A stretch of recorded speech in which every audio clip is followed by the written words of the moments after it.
and said they had the couple's dog before opening fire. The shooter's on the loose, and the FBI's joined the investigation.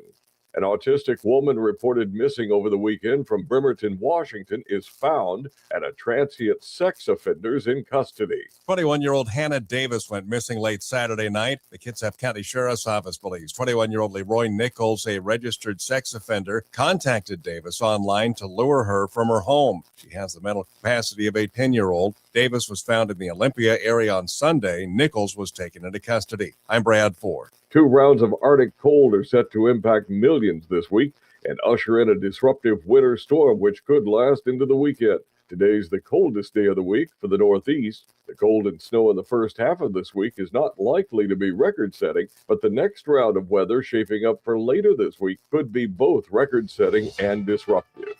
I'm John Summers, USA Radio News. I started going cold turkey. Well, at least when I'm in the car. I know I shouldn't do it, but it's so hard to stop. That's why I hide it. Do it all the time. I stopped by locking it in my glove compartment. My friend used to do it way too much. Now I turn it off when we're in the car. My solution is simple. I just don't do it. There are lots of ways to stop yourself and others from texting and driving. How will you stop? Tell us at stoptextstoprex.org. Brought to you by the National Highway Traffic Safety Administration and the Ad Council.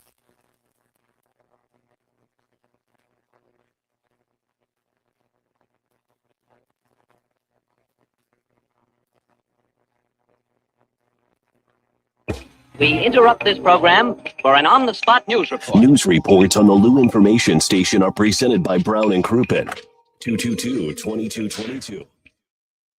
This message is presented on behalf of Delmar Mortgage. When it comes to buying or refinancing a home, everyone's situation is different, and having the right information can save you real money. Delmar Mortgage helps you compare options side by side, understand the cost of waiting, and see when refinancing may actually make sense for you. Get your no-obligation quick quote at SavingTheLou.com. Individuals may have been compensated for this message. For licensing information, visit NMLSConsumerAccess.org. Delmar Mortgage, NMLS ID number 30998. Delmar Mortgage is an equal housing lender. Transport has been a trusted leader in vehicle shipping for over 25 years, providing reliable, affordable service across the U.S. Fast Track offers fast and safe transportation solutions for individuals, dealerships, fleets, and businesses of all sizes. The Fast Track team prides itself on honest communication, competitive pricing, and real-time tracking, which gives our customers peace of mind from pickup to delivery. Whether you're shipping a single car or managing a large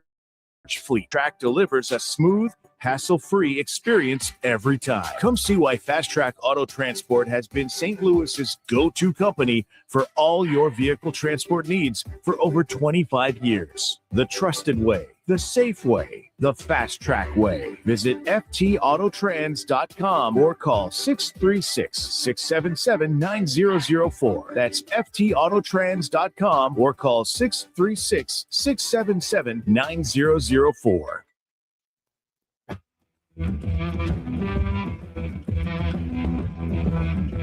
The Lou Information Station presents Hot Take Central 2.0 with Cam Janssen and Jimmy the Cat Hayes. Let's go, 807 in Kirkwood, Missouri on a Tuesday. Jay Randolph Jr. Studios right here. Hot Take Central 2.0 coming at you. Cam Janssen, Jimmy the Cat Hayes, Matthew Rocchio doing our thing on this freezing cold Tuesday. Freezing cold Tuesday. It's going to get a little bit warmer, but then we might get hit by a storm. Hopefully it goes south. I hope it goes south. No, you don't. Yeah, I do, because I got to go downtown, and I don't feel like getting jammed up. I got to go downtown, and I don't want to get jammed up. But Sunday, if it snows, fine with me. I'll stay at home all day. But I don't want to get jammed. It might go south, but it's going to rock the lower half of the United States, including the East Coast, with a lot of snow coming up in the next couple of days. Not like what happened in Russia, which is unbelievable. No, that's not AI. That's real deal. Hardcore. I think it's like 18 feet. They got snowshoes. They got snowshoes. They have animal pelts. They don't think they miss school. I don't even think the kids miss school. Little different over there. We're not going to get that, hopefully, but I do think the East Coast is going to rock. And not to mention, there was an earthquake last night. I didn't feel it. They keep hitting it. Did you? No. Rock, you feel it? Nope. Happened, I guess, in Illinois, and it hit St. Louis. A lot of people online said they felt it. A lot of those are happening. All schools and most government services were shut down in Kamchatka for about a week. Okay. Yeah, I figured that. I mean, even Russians can't really do much with 18 feet of snow. Isn't that unbelievable? Do you see the snow drifts? Like, yeah, they can walk on top of the snow drifts, but it's unbelievable. The pantry is below the snow. The kids are jumping out of windows and sliding down like 4-story buildings. I don't want to live there. I don't want to live there. Nope. I like it here with our earthquakes. You like the government. I like of course. Yeah. I like earthquakes. I know you do. God dang. I did watch that game and I did stay up the whole time. Good for you. I did. Sit up the whole time. That was unbelievable. That was an awesome game. You can't find a better game than that. For a national champ, I know there's others that comparable, but that was really entertaining to watch. Yes, even if you didn't have a rooting interest. And I even, right off the bat, I text Jimmy and I'm like, dude, he got rocked with a headbutt. Mendoza got rocked. Tough kid. He ate it, spit out blood like I got it. But I was thinking, man, he got hit a couple times. I'm like, oh boy. His head hit the ground pretty hard a couple times. I'm like, ay. Nope, hung in there. He scrambled for the end zone. I'm watching that play where he dove backwards into the end zone. I thought they had him dead to rights before he reached the first down. It's a 4th down run. And I thought they had him. And then somehow he just cut to where there's an opening. And then they thought they had him, and he just launched himself like a Marvel spun off superhero. him. Get off of me! This is my time, man. Oh man, he's special. That guy. And I thought there's 2 plays besides that really stood out to me. One, Becker, that receiver, who came back for a ball that he had no business catching. Really good play to get him a first down and maintain possession. But on that blocked punt, it just stuck with me. Number 87 on Miami. Yep. It's supposed to, you're not supposed to jump in front of the guy because you're but you're supposed to push him so his arc is long so he can't get there in time. And all he did was he just gave him little chicken wing. There you go. Damn. Little plays like that, Jimmy. Little plays like that. All he did was give the guy a little elbow. You ain't going to do it. Wow. God dang. I do. Who was a kid that had a targeting penalty last game that came in halfway through because he was suspended for the first half? I know you're talking about. Yeah. He was actually making plays. Yeah. Like maybe if he didn't have that targeting, maybe he would have came up with plays against Indiana. I don't know. But I do hear this a lot, and I'm curious because I'm still ignorant on football. They played it. Yeah, but I wasn't into it. Okay. Like my mind was not there. But what? So they always say Kurt outcoaches everybody. Like, what is he doing differently? What did he do differently as a coach in that game? Well, to me, one of the difference, and I've seen it every time I've watched Indiana, and maybe I'm wrong. Maybe there's analytics that I don't know about, but they look to be the best tackling team. They don't miss a lot of tackles. That's no arm tackles. That's fundamental coaching. They were outsized on the line by a lot, and still were able to overcome that. And then, the headline is always they have no 5-star recruits. Give them credit. I mean, yeah. And then the other thing is too, when he has an interview with the sideline reporter, he gives you a nice recap. He's not like, yeah, we just strapped it on. He's like, well, we called this play and then we saw him in this coverage and we decided that might be there again. So we took it and he found his way into the end. He always looks on the sideline to me like someone He's a meme. To me, he looks like someone who knows that he knows something you don't. He does on the sideline seem like where he's looking into the camera. Surprises him. And he kind of looks this way and he puts his little eyelash up. He's like, And he kind of looks away. There's memes about him left and right. It's the funniest thing in the world. God almighty. Well, it's over. That's it in because now we're going to hear a lot of stories about Indiana, and they're going to be in a movie. There'll be Mendoza story on Lifetime or whatever. I don't know. Statues eventually. There's a lot of, because that story of them winning is one of the biggest stories, in a long time, and rightfully so. Wow. They're going to go down in history forever. I mean, they both will they're- have they're not statues. they're not supposed to win. Did you see the National video of championship. last year when he first took over Indiana? The crowd, there wasn't many people there. Yeah. I mean, at all. And all of a sudden, he just built this thing and so quick. So quick. Now you're on top of the world and you'll go down in history forever. Just like that. Bam. What happened? And how'd he do that? And to me, Carson Beck, now granted, he wasn't necessarily a student at Miami, played well. I mean, he was under a lot of pressure at times. Bad pick to end the game. But he looked to me not like Mendoza, who seemed to be part of the team. Maybe I'm wrong. Maybe I'm putting bias into it. But he looked like he was a mercenary, which in a sense he Like, was. what do you mean? Like on the sideline. Like I didn't see him lifting up his guys. He was like shaking his head if someone dropped the ball, or he seemed to be on his own. The body language. Yeah.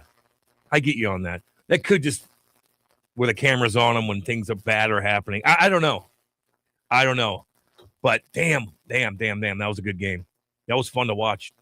I mean, although it was kind of boring the first half, I felt like Indiana had the ball the whole time. I'd hate to be – listen, those games are so long.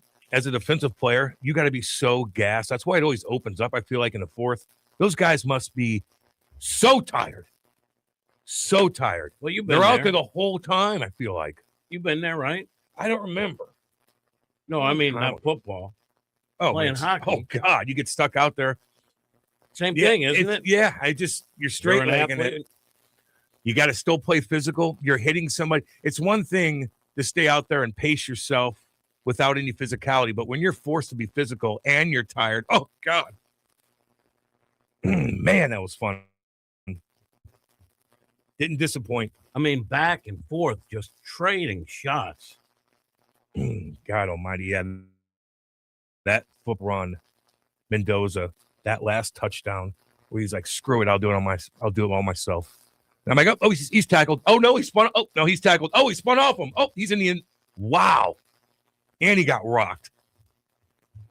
Did you win any money last night, Rocky? Put any money down? No, I didn't have a good feel for the game. Yeah. I wanted to hammer just whatever number was out there for Indiana, and I would have lost that. I just should have hammered the Indiana money line. I mean, I just should have bankrolled the Indiana money line. Yeah. I knew they were going to win. Yeah. I get you on that. Felt very stupid for not doing that. Man, oh, man. What do you think about the game? What do you think about this whole Indiana program? I mean, it's incredible. I mean, it's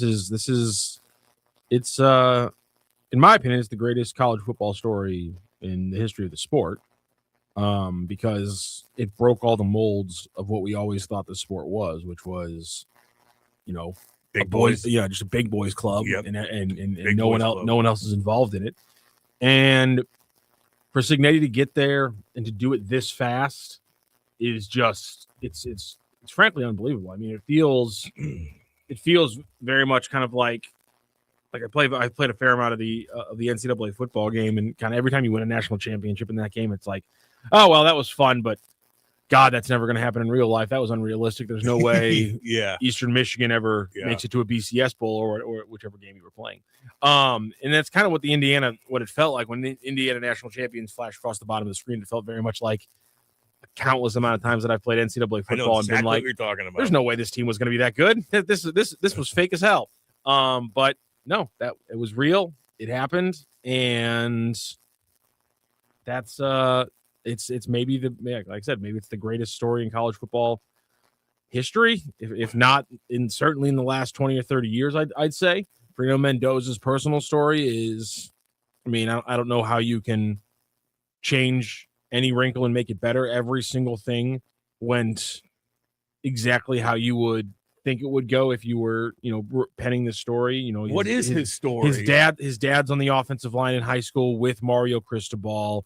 They stay in Miami. It was funny to me because we talk a lot about how the only people who stay in like the town they grew up in is people in like St. Louis in the Midwest, and yet Fernando Mendoza IV literally stayed right there in Miami growing up, going to Christopher Columbus High School. Fernando Mendoza, the quarterback that we're talking about now, I guess he's the fifth. Also went to the same high school his dad went to, again, where he played on the offensive line with Mario Cristobal, the head coach of Miami. You have that factor. You have Fernando Mendoza being born right down the highway from Miami. They don't recruit him. They reject his preferred walk-on candidacy. He goes to Cal. He plays against Miami at Cal. He loses to Miami at Cal. Transfers to Indiana. Indiana is the worst college football team in the history of the sport. He's with Cignetti. They beat Ohio State twice. They beat Oregon. Then they actually, twice. They win the national championship. They literally matched the amount of bowl games that Indiana had won in the previous 100 years in a 16-day span or something along those lines, like a 20-day span or something along those lines, winning 3 games. And as if every piece of sports crossover wasn't perfect. Oh, yeah. His mother's battling MS. She's in a wheelchair. And his dad never stands up to cheer because he always sits down to cheer with his mom because she's in a wheelchair. And, you have the clip of her, her talking about how proud she is of Fernando. And he talks about how much he loves his mom on the pregame. It was just, literally, you cannot find a wrinkle of the story that makes it any more heart-wrenching and beautiful. And that kid gave like a great on-the-field post-game interview, and you could see he got through it, and then he started bawling as he was walking. Threw an F-bomb out, I thought, didn't he? Did he? Yeah. That was. Did you hear that? Or he did at one point. Okay, I didn't even notice. Yeah, that. You see that when he was done, yes. He's crying. You can't. It's a movie. Yeah, it's a movie. There's already screenwriters working on it. Somewhere out there, JHE is trying to secure the rights. Oh, you better get on that. I want to know how Cignetti, what does he do differently? How did you do this? I want to know detail. What was the first thing that you said to this group when you went in there? What did you change? How did you change and make it turn this thing around so quick? What are you doing? I'm curious. He took a bunch, and granted, some of them were from other schools. None of them had the kind of resume that you see at the big programs, and turned them into elite college football players. He believed in them. I can't tell you that his blocking schemes are different than that. Or just he took maybe kids that didn't belong in a top tier program because they weren't 4 5-star. Think about it. No 5-star. The kid who 4-star. The kid who blocked the punt arrived at JMU as a 0-star recruit. And it made a monster difference in the biggest game of your life. Right? So I'm just curious on what he says on a day-to-day basis. Here's what he said day one. Yeah, it's pretty simple. I win. Oh, yeah, he was. Google me. That's right. Yeah, it's pretty simple. I win. I remember he did a couple things that were really cocky. And I think people were like, oh, okay. And they started to come up in social media now. And I watched him on the sideline. It looked like those reading glasses or whatever. They look like the kind you buy at Walmart or, just readers that you grab off the shelf. God, I love that guy. It is unbelievable. It is fun we're talking about this because everyone's joking that Cignetti is finally happy and he's just going to go home and sulk because he screwed up the timeout situation. Because he gave Miami a situation to get back into the game, and everyone's like, he literally coached perfectly until the game where he didn't, and they still were able to win that game. Yeah, he made a couple mistakes, didn't he? It was an interestingly handled game. You have Mario Cristobal taking the points early, but then they missed the kick. You have Cignetti calling the timeout when he did. There were, people are always going to make coaching decisions with hindsight. I think usually Cignetti's been perfect in those situations. He goes for it when he should. He calls the timeout when he should. He did kind of make a little bit of a boof last night, but hey, you were well coached and you still won. He did enough on that touchdown run. He went for it there. Not every coaching decision works out, but enough of them do. You're a national champion. It's an unbelievable story. It's got to be one of the top 5 best sports stories ever. Well, right? You could say that. What are the top 5 best sports stories? We'll ask Ed. We can do it right here. I like the Miracle on Ice. That's up there. That's a good one. Damn right That's it is. Yeah, damn right it is. When you talk about just monster, what you wouldn't have a year out, what would have the craziest odds? Yeah, and Indiana's going to be there, pretty high up there. How much money did he get when he signed Signetti with Indiana to play with. Probably. Like for NIL money? Yeah. Probably not a lot. That's what? Seriously. You know Mark that Cuban's because he had no 5-star. Mark Cuban's talked about that, about how last year he gave a pretty small amount of money, and then as soon as they did what they did last year, he was like, okay, now I'm going to pony up big. So good for him, man. So yeah. Jeez Louise. Okay, yeah, and you kept hearing that multiple times over the last month, which is that Indiana has the largest living alumni base. So they're pulling from some. Not only are they pulling from big money, but I guess they're pulling from a lot. Of money. From a lot of small money too. Yep. There's a lot of people that will go to Indiana. You also have to train your alumni to give to athletic programs if they're not used to it. Maybe that's an obstacle too. Yeah, you still get that letter. I guess Charlie talks about that too. He's like, I'm not. We get it at Geneseo State. Okay. Are you donating back to Geneseo? I already donated money. I know. If you did, I'd look at you like, what are you doing? Say that for Geneseo State. They don't have an NIL program. They must. For what? I don't know. D2 basketball? I don't know. Yeah, so Miracle on Ice, this story. Trying to think. Jeez. The Blues story was not ever, but it's kind of similar, I guess, in a way. This is New York, so but the Miracle Mets, 1969, went from worst to World Series champs. I think that was there a big World Cup moment in soccer or something like that, where a team kind of came from nothing? There was a time where the greatest statistical upset in sports on the planet is over in the English Premier League. What happened? Back in 2016 or 17, Leicester City, I believe they were preseason plus 50,000. And Leicester City. And they were preseason plus 50,000 and they won. Jesus. And some player whole thing. Yeah, they won the Premier League. They beat the big dog teams that Kroenke owns and stuff, Arsenal and all that. They beat those teams and won the whole thing. Again, you got to remember, in the English Premier League, you don't have to play teams in a final. You just have to win the league. You just have to be the best team at the end of that season. So the question you're asking is, did they beat the big teams? I would have to go to their it's all good. Special title win. No, you think I'm not going to go to the special title winning season and find out what you're talking about? No. Let's Leicester. Let's figure this. Leicester City. How about Buster Douglas beating Mike Tyson? Jimmy.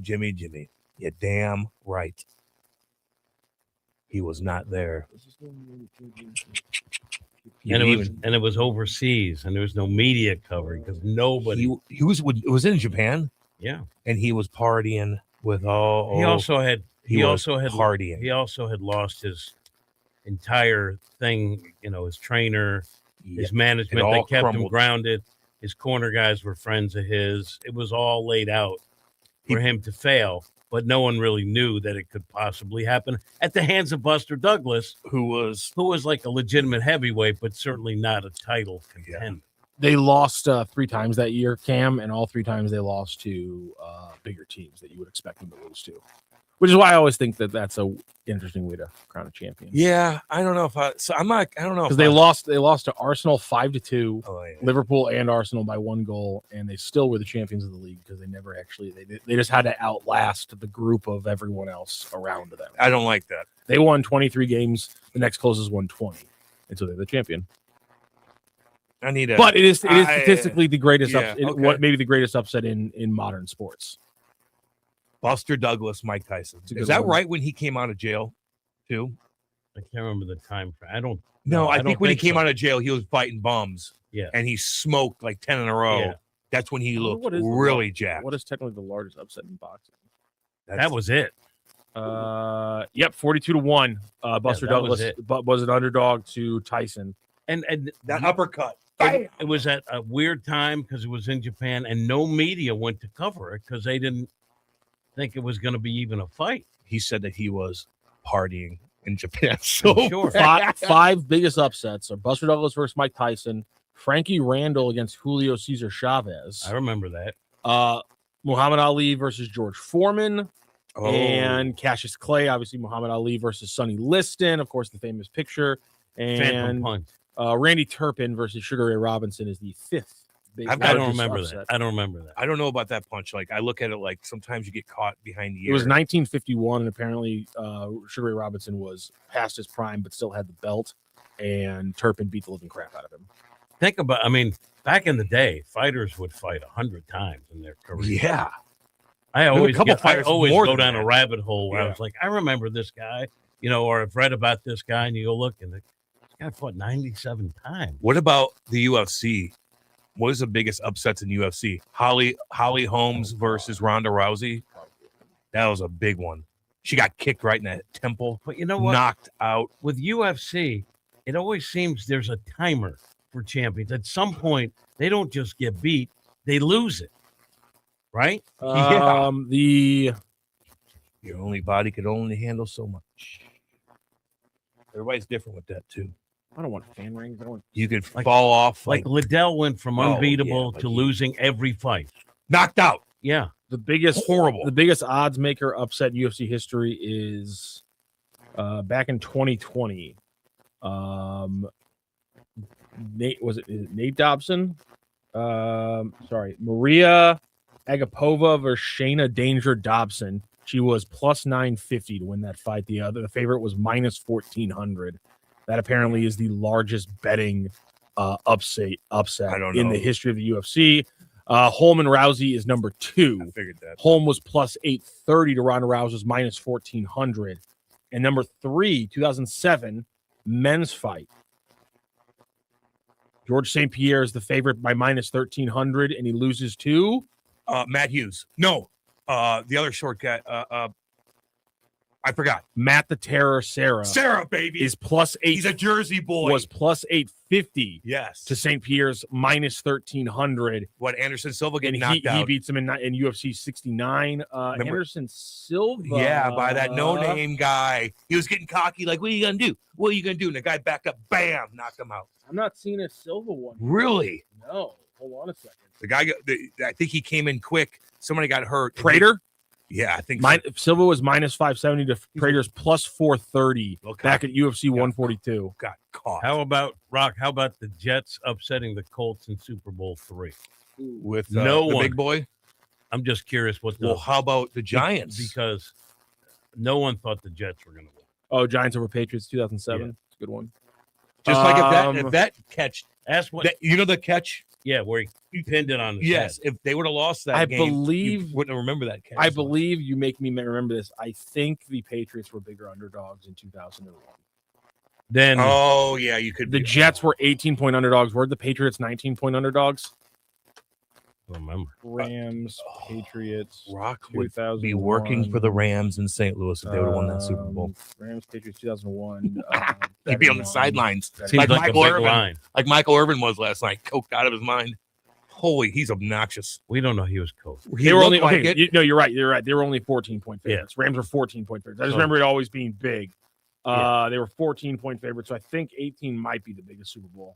I can't imagine a bigger line. See if there is another one. Nobody gave him a biggest chance Super except for Joe Namath, who guaranteed a win Super Bowl upset. and owned New York.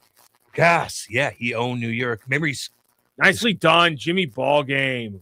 just put his hand up like this. So the Jets were 18, were plus 18. 2007 Giants were only 12.5-point underdogs. Patriots to the Rams were 14-point underdogs, and the Chiefs beating the Vikings in Super Bowl 4 were 12-point underdogs. So 18-point underdogs, far and away the largest underdog in Super Bowl history. Nicely done, Jim Hayes. God dang. Still, the Indiana story probably eclipses. Yeah, I think so. Besides Miracle on Ice. Miracle on Ice, because it was our country. We still love it. Yeah. Miracle on Ice is number 1 still, but this is top 3. And Right second. people forget. The first time I watched Miracle, that's where I realized I was soft because I was like, yeah, I would have quit. Oh, getting back like that? I would have been like, F this We all guy. went through I'm that. out. We all went through that, dude. Every single hockey player that played a long That time bad? has gone through that thing. Yeah. And most people probably think that when the U.S. beat Russia, that was It was over. They It had to beat wasn't. Finland. Like 3-2 or whatever it was. Herb Brooks, I lost respect for him after seeing that clip of what he did That to is John messed Kelly. up for John Kelly. You're right. Get That out is of a my messed up face. clip. I don't care who you are. I got to do my job. Get out of ever get in my face like that. God damn, that would have pissed me off. JK just like, I'm not going. I'm not going anywhere. And he's not a comfort. Like, I wonder if he would No, do but that to I've seen JK. He can get a little tough. Oh, I know. He got a backbone. Oh, I know. And you know what? That backbone is making good money in LA. Yeah. Good for you, JK. Double dipping. Degenerate Wombat pointing out a fact that I never wanted to be discussed again, which is that Mizzou finished second to signing Fernando Mendoza. Oh, my God. Wow. The way that history is Wow. decided. We had both. You know, I mean, I would put that right next to just like what if they don't turn what if the Emperor's car doesn't turn down a dead end lane? I put that like literally that Gonzalo Princip getting a second shot at Franz Ferdinand. Yeah. And then the next like crazy thing in history is what if Fernando Mendoza goes to Mizzou instead of Indiana? I think we can all agree that those are the two biggest pinch moments in history. We can all agree with that, right? It's a good top 2 list. You got to have Thank you very much. The coach has to come too. I'm sorry for it to work. Oh, what are you saying? The drink Yeah, drink isn't well, Signetti? according to everybody else, like drink makes mistakes. Signetti doesn't. Drinks. You know, Drinks. You think Drink's a good guy. He's a great coach. He's a good guy. Putty Change just say, does Signetti troll Twitter X looking for people that post about him so he can clap back? I don't think he does. I don't think he does. That's a I kind of like my coach not doing that. How are you going to Strong celebrate? point He from said, I'm going Putty to go Change. drink a beer. I like that guy.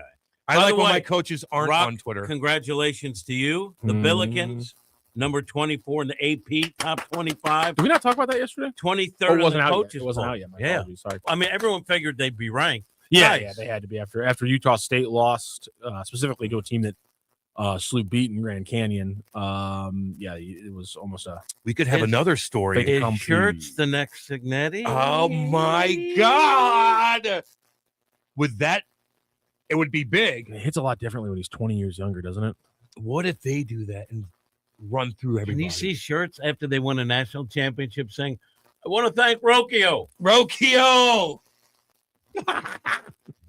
What if he does it? That'd be a monster story, wouldn't it? Bit more surprising was congrats to Kellen Thames, who was named A-10 Player of the Week, despite coming off the bench, playing only 18 minutes each game and leading the team in scoring. He did let me down by not getting the ESPN highlight. He's got to get that Against fixed, man. I don't know what that is. The cramps. What is going on with that? Like, I don't think it's fixable. I think it's just blood, some of his blood or something. I think he's something he's gonna have to deal with the rest of his life.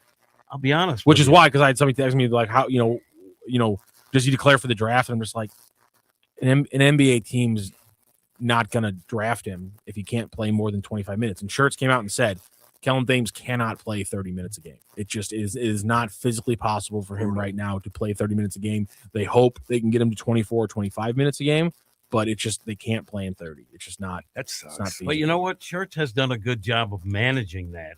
And the truth is, with how deep they are and so many players that can do so many different things on that roster, I don't know how you game plan to defend them, right? Because, all right, here's your defense when Thames is in the game, when this guy's in the game, and they run at you in waves. And all those kids, they're moving without the ball. They can hit threes, and they battle inside, even though they're undersized. That's the only thing that concerns me. We still haven't seen the big front court with guys who can actually finish around the basket. I'm not saying the Billikens can't overcome that. They have ways to do that, but that's, I think, a challenge because they face height, but guys that can't finish around. I'm talking about skilled inside players. What if the Billikens just went on a run, Rocchio, and they get to the championship game against who would be the biggest big dog? Duke, North Carolina, Houston this year. Houston, they're playing Houston. Be a pretty massive big and dog. they win an OT or a they buzzer play- beater. Yeah, I don't think they can beat Houston. They have answers, though. If you try to do this against them, like Shirts has done a good job, and they have of utilizing all those assets off the bench. They have answers for what you try to do against. If they did win, what would the celebration be like in St. Louis? Would they go down What would they do? Market? I mean, if I was them, you'd start at Chaffetz and you'd go down the arch. Yeah, you'd head down Market. Would that guy who you were going back and forth with on Twitter, would he be there celebrating Dennis? a great victory for a St. Louis team? Dennis? I'm sure he'd have a post about the economic impact the next day. You go out with anybody on Twitter last night?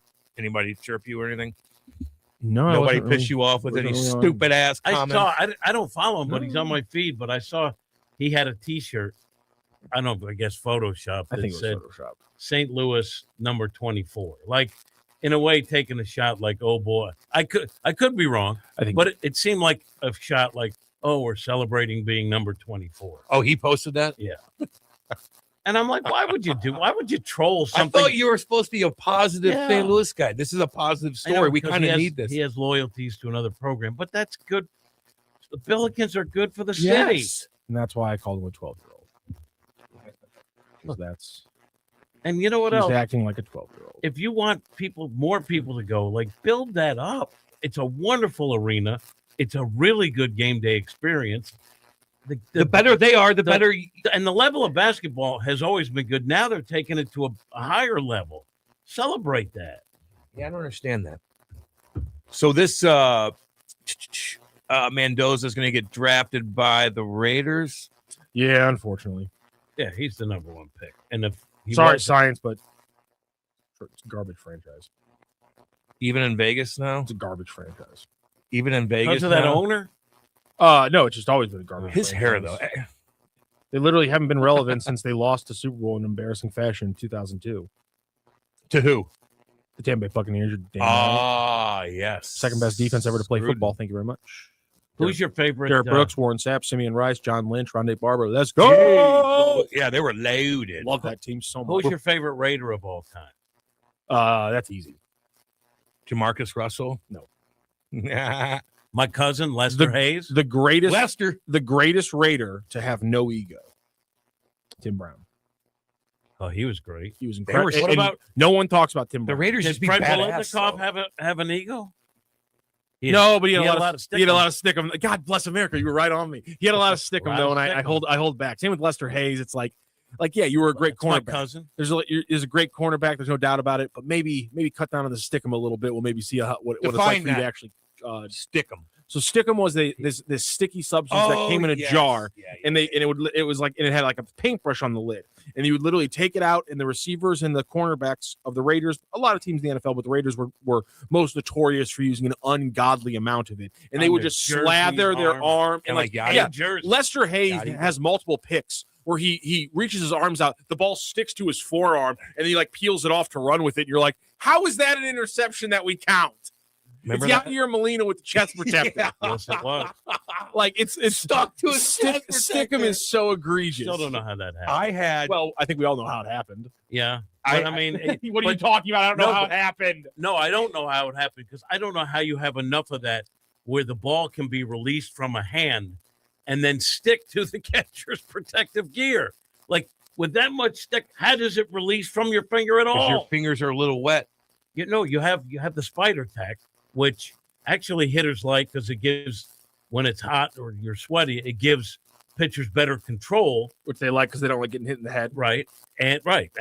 But it still lets you spin a pitch, so it's tacky, but for enough where it sticks to a chest protector. I remember that game when I was playing juniors. Man, you ever had tough skin? You ever take tough skin? Oh yeah. You see the nurses do it when they have to wrap you. One summer I was in the pool too much, and both of my big toenails fell off. Oh, Jesus! And so I had to literally. That's a nightmare. I literally had to use tough skin on my toe every morning. Why would that happen? The chlorine like destroyed you got sensitive skin, the dude. connection. No. Like all the tendon and stuff. There had to be something else going on. You stubbed your toe or something. Went to the doctor and they were like, "Yeah, you can't be in chlorine 8 hours a day every day, dude." And I was like, "I can't." There were summers I would literally go. I would literally go to the pool. No, I was in a do swim practice. This pool would open at 11, and I'd be in the pool until like 7 o'clock at night every single day for like 2 solid months straight. And finally, at the end of the 2 solid months, my toenails fell off, and I had to use tough skin. Dude, it was so painful, and I had to use tough skin every day. It was the worst. Well, they used to put it. Seems like a calcium deficiency. They used to take, that Yeah, tough could've been skin, that how too. nasty it is. Yeah. They used to put it on their fists, and I'd always know when the guys I'm fighting did that. A, I could smell it. Yeah. And then B, my face would be so puffy where it goes. And then you just And I'd have a peel it, rash. and you could you're like peeling like little Did they like rip chunks the of it skin off. off? Rip my skin right off of me. It was scratchy. And then they banned it. And it would dry, and it would dry into like this hard calcified like dead skin cell almost. Rip my Oh, that skin off. sucks. I'd have patches of like blotchy stuff. And you could always tell when I'm squaring off with a guy, I smell it. I'd be like, I knew you had it because I could smell it on you. It's got a very distinct I was smell just to it. about to jump in the water, and a friend of mine literally just, I don't know why she thought this was funny, just walks over and like heel stomps my big toe. And to this day, it's one of the most egregious and painful thing that's ever happened to me my entire life. It came out of Did you nowhere. throw her in the water? I thought about it. Dunk. My toe immediately just erupted. Oh, Blood. man. It was the most. Oh my god! You got sensitive skin though. I've always had super dry. So I have sensitive skin. I have too. really bad psiasis Yeah. that You I've told me recently that. finally got diagnosed with. You told me It's that. super bad. I had a flare up recently. My fingers fall apart. Like I literally all the skin on the tips of my fingers like starts falling apart and they start cracking. It's I literally the other day I was typing on my iPad the other day and literally one of my fingers broke and it started. I was typing on my iPad. Weather? I lifted my hands up and two of the keys have blood on them because my fingers are just splitting right in the moment. You got bad psoriasis. I've had sensitive skin too, man. Like I get rashes easily. My face gets kind of red. Do you take anything for that, Rock? I just got recently diagnosed and I'm doing lab. I got to go get some lab work done so they can like diagnose me with like an injection to like start fighting. Because I take that. I take an injection once every 2 weeks. for Yeah, I'm gonna psoriasis, get that. Yeah, and it cleared it up because if you don't, the older you get, where there are damage to the joints, it's it's psoriatic worse. arthritis. They asked me like, What I got. they're like, do you have any joint pain? I'm like, no, I don't have any joint pain. It just like the skin really hurts when I have flare ups. And they're like, okay, well, you should get on this. So yeah, I'm working on it right now. Good. Yeah, Because it's easy. sucks. And the because pen, it's like getting a paper cut, probably, which is a very, little bit, yeah, very painful. and the pen, you just stab your leg real quick. It's a pen. It doesn't hurt. Yeah, you can kind of see like there's like little cuts on like tips of my fingers. Isn't that what Jackie Martling used to have to do? That's why he think put so, those yeah. little bandages on, little mini condoms on his fingers. Those things, and then he'd go to the bathroom. Those and things have still been have them on. Those after he things took have it been down. I've had those things before. They've been a lifesaver before. Those little like finger condom things. yeah. Oh, they're a lifesaver. That's what I think. He had the same thing from touching the paper all the I used time. like when I first started breaking out was like when I was like 5 or 6 years ago, and I would wash dishes at Smoothie King sometimes, and it would be really bad. And then I'd literally walk around Smoothie King, and I'd have like I had like 3 of them on across like 2 hands, or like I think there was one time I had like 4 or 5 of them on across 2 hands. It's wild stuff. What was the But then worst that tough job? skin What was the stuff, worst oof. job you've ever had? Oh, the worst job I ever had? Probably the food industry, right? No, I mean it was. I mean Hadley years. it's yeah. No, that's legit. No, the 3 months. know. No, the 3 months of Dino were worse. Dino Costa. Yeah, that guy was the biggest. I remember trash him that's ever- calling me that's ever like, come "We're to gonna this- do great together." He's I'm like, the biggest piece of trash. that's Wait, ever you come to worked St. with Louis. him? Oh yeah, I had to wake up at 4:30 in the morning to work with him. And what was that like? It was the worst. It was the worst 2 months of my life. I literally called Randy Martell at the time, and I went, I can't do this anymore. Randy's like, "We got." I was Dino like, I know that like you always give me credit because like I always will do anything for you guys, but I'm like, I can't do this. I What did literally, he say? it took me so much courage. I literally remember like pacing around my house, and I called him. I was like, I literally can't do this anymore. I have to wake up at 4:30. This is mentally taxing. I don't want to do this anymore. To put me on anything else. And he was like, I completely understand. He's like, Was he- would he and chirp he you was or actually kind something? of cool about it. Would Dino chirp you? Like, He what was was he doing? such a weirdo. Well, the funniest thing was he met me, and then he just like assumed that I was a conservative. Which is hilarious. 'Cause like the very first day, like we're on the show, he's like, who you like better, Ted Cruz or Donald Trump? And I was like, "Oh my god!" I guess Ted Cruz because I think Trump's a fraud. And he was like, yeah, I agree with you on that one. Obviously, giant Trump fan now. Yeah, and he told me he wanted to get the Cardinals beat writer on. And so I booked Jennifer Langosh. He then said, you can cancel that. I don't need to talk to a woman about sports. Woo! God dang, boy. Which I was just like, you're Whoa. more. And then he sat there and was just Especially like, her. he sat there on like a 30-minute rant about how like women can't be like the main people you talk about sports. And he like went to me. He was like, right? And I was like, no. My mom's the big baseball fan in my house, and my mom's the one who sat me down during Cardinals games and talked to me about Cardinals history. Like my mom told me about Stan Musial. My mom told me about the '82 Cardinals. My mom told me about Ozzie Smith, the best fans of baseball. Like, no, pretty sure women can teach you what sports are. You might be the dumbest person alive. And then he threatened me with a gun. And is that frowned upon? Usually, yes. He did. And why didn't I hear anything about hope this? he freezes to death somewhere in North Dakota. And the Blues, Jesus, Caruso gave him a customized jersey. What was that? I was with TMA for years. We never got a jersey. This guy rolls into town insane. I hope somebody they give him a custom jersey. I hope somebody took him out. That would make me happy. So he threatened you with a gun? Yes. Because he liked threatening people with his gun. Jesus. He was a could Dave get him back here? No. Put him with Grant. Should we put him with Grant just so Grant learns? No. Can we torture Grant like you were tortured? We can't do that to Grant. Can't do it. He's too pure. We can't do that to Grant. We got to keep him pure. You got guys in this industry that will ruin your soul. Yeah, they're all scumbags. Not all. The people who would ruin it. No, the people that Tim's talking about are all scumbags. Yeah, there's some scumbags for sure. Not all of them.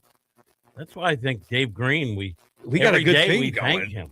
Oh yeah, we got a good thing going. But no, I would say that those like 2 months are the worst job I ever had. I didn't realize that you were in here with that guy. It wasn't here. It was out in St. Charles. Of all the people I've worked with and done radio for over the years, even when I was playing here and I was doing radio with McKenna and Frankie and all them, like bouncing around doing all that, going on your show a lot, I could count on one hand the bad dudes. Yeah. On one hand. Hadley's the king. No, Dino's the worst dude. I heard Dino Hadley's number 2. So I never had firsthand experience. Yeah, he would chirp us. Hadley doesn't threaten to pull his gun out on you. Yeah, but he was tough to deal with. Tough to deal with, no doubt about that. He yelled at me. He yelled at you. Yeah, he yelled at me. I almost went. And you had to make your decision. Do I want to get fired and get assault charges? I was with Hannah actually at a meeting, and I wanted to strangle. I was honestly I just walked out when he started yelling. This close, and the place was packed. And what am I doing? And Randy hired this fight a guy in a restaurant. It's really just. It's really. When I'm honestly 35 years old. There's days I wake up. After playing 10 years. What am I There's doing? days I wake up and I go, it really is unfair that he didn't go to jail. Yes. You know what? He should be thankful. Dave's too kind of a person, but God, he should have rotted behind flipping bars for that. Yeah, Zobrist is a good dude. Should have made him rot. Too good. Should have made him rot behind bars for that.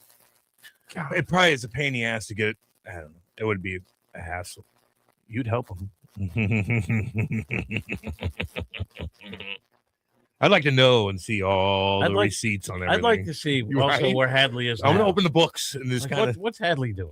I don't know. I told you I thought I saw him at Home Depot, but it wasn't him. He was funny, man. His last couple. There's a God. If there's a God, there's a ditch. I'll put it that way. I think we would have heard about it.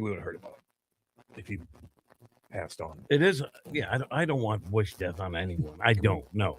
But I don't. Right. You and I. That's right. You and I. That's right. You and I are different people. That's right, I am not a good person. Not one person you want to dead. Not one person. I'm not a good person, and I'm okay with that. I understand that. That's bigger than my little spat with someone's life, right? Is there anybody I want dead? I don't know. I don't think so. I don't have too much hatred for people. You can have hatred. There's one, my number one. You know my number one guy. To die. You know my number one guy. Don't. I don't have to say it. You guys already. Ouchie.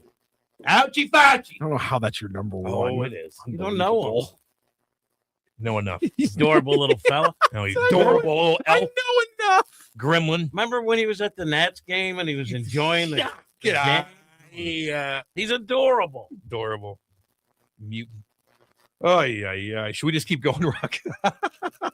Yeah, we'll close out here in a minute or two. Was he the highest paid guy in government, Fauci? I think so. That's amazing. Get him in. We should be able to count like stock portfolios. Yeah. I said we should be able to count stock portfolios as the highest paid politicians. I agree with it. Because I bet you Fauci's up there, but ain't no way he was anywhere close to the top 15 to 25 people in Congress. No. You want to find you want to find a bipartisan issue. Everyone, Republican, Democrat, right. Well, crazy Molotov cocktail throwing progressive, that and the Epstein right winger on the right, they all want. You shouldn't be able to invest in the stock market and utilize insider trading. Apparently, if you which is a bipartisan thing to apparently do. if you want the Epstein list released, the president will flip you off and then call you a terrorist. I saw that. All because you don't think that. What did he say? What did he say to him? He called him a pedophile or something? He called him a pedophile protector, which is definitionally what he is. Also, they're all protecting that they for also- some reason. When Biden was in, they could have released it then. They're too. all- No We pedophile- need to eat all the rich. They're all pedophile protectors. No, they could have. We they need are. to tear it all down. No, we don't. Need That's to a tear it all common- down. Like, Let what do you mean? Every Like, what do you single mean? What do you mean? politician rot. Put them all in prison. Put them under the jail. Get rid of all of them. Hey. Even Release- AOC, you like AOC. Release the list, You like, and then everyone who's indicted I'm fine by with it, that. line them up. Too. Yeah, I'm fine. Anyone who broke the law, Of course. Line them up. go to jail.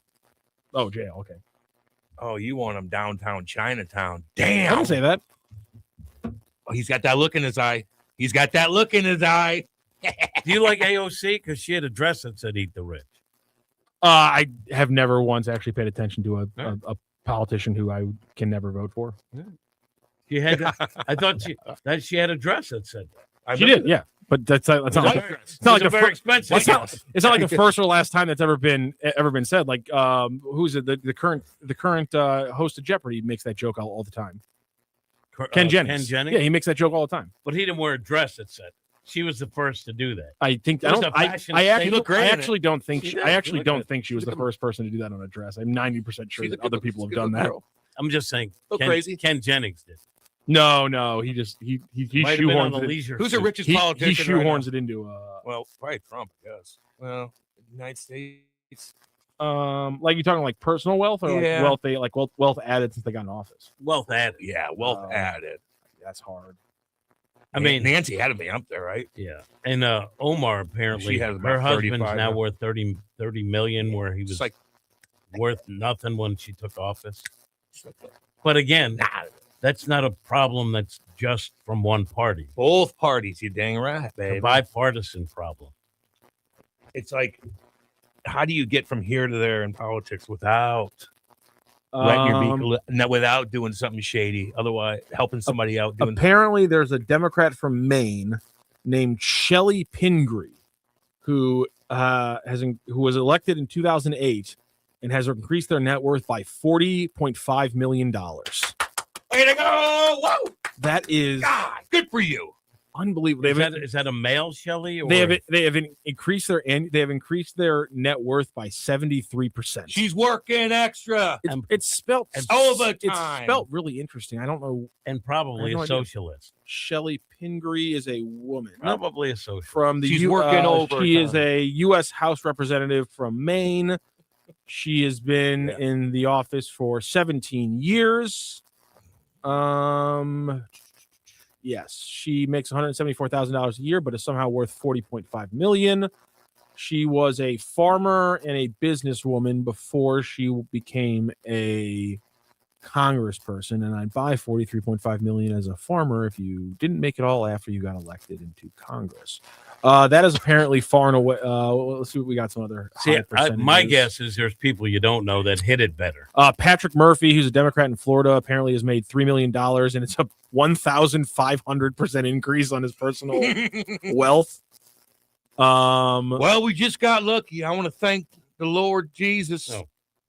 You say, I have a fund where I have no say in it.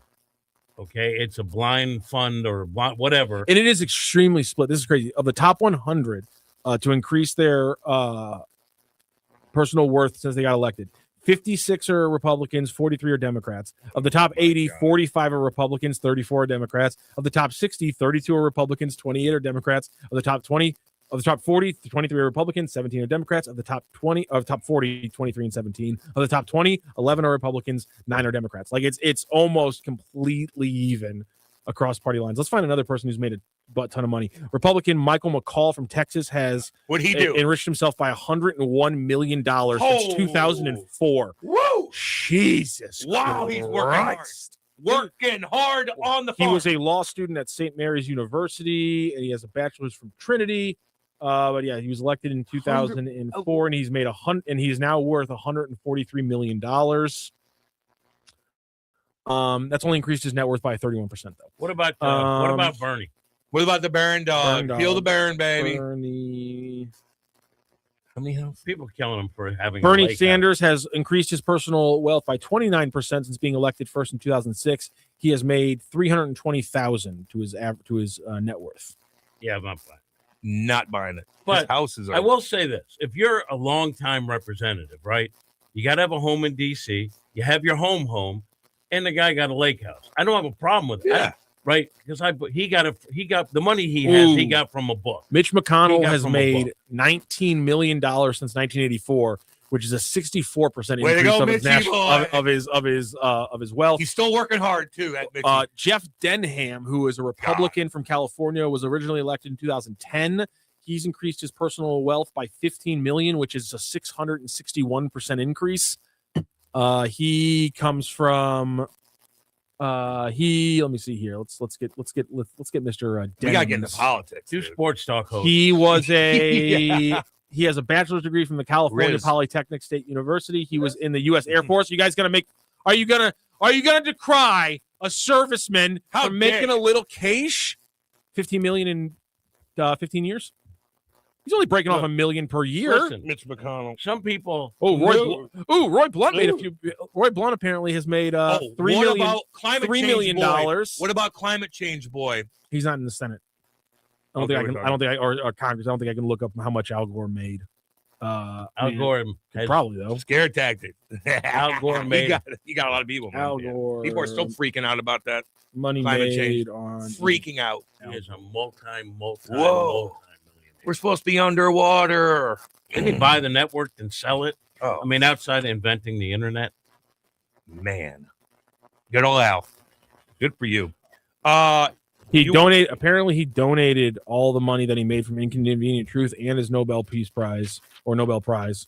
He donated it all to his own nonprofit, the Climate Reality Project. Your own nonprofit is a pretty way. That's a pretty nice way to. That's a pretty good way to donate. Way to go, Al. He donated $750,000. You get $750,000 for winning a Nobel Peace Prize. I didn't know that. Listen. Also, if you have a nonprofit, it's good business. All right, this segment brought to you on behalf of Delmar Mortgage, like a church. If you're thinking about buying a home, exploring refinance, or just trying to understand where the market fits into your plans, Delmar is here to help make you a confident and informed decision maker. They'll walk you through real numbers, show you the cost of waiting, and help you understand when refinancing could actually benefit you and when it might not. No pressure, no guesswork, just clarity. Delmar Mortgage has been helping families since 1966 right here in St. Louis and now across more than 40 states.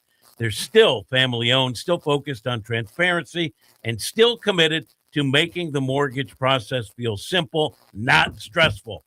If you'd like to see how much you could save or simply get a clear picture of your options, start with a free quick quote at saveinthelu.com. Again, that's saveinthelu.com because better decisions start with better information. For this message for licensing information, visit NMLSConsumerAccess.org. Delmar Mortgage, NMLS ID number 30998. Delmar Mortgage is an equal housing lender. Churches don't make money. What are you talking about? No, of course not. No, it helps when you don't have to pay property. It helps when you don't have to pay property taxes on your giant edifice and huge tracts of land. But let them worship in peace. Whatever the house of worship is. Whatever it is. I get that. Let them do it in peace. All right, we're going to go to break. We will be back. Hot Take Central 2.0. Brody.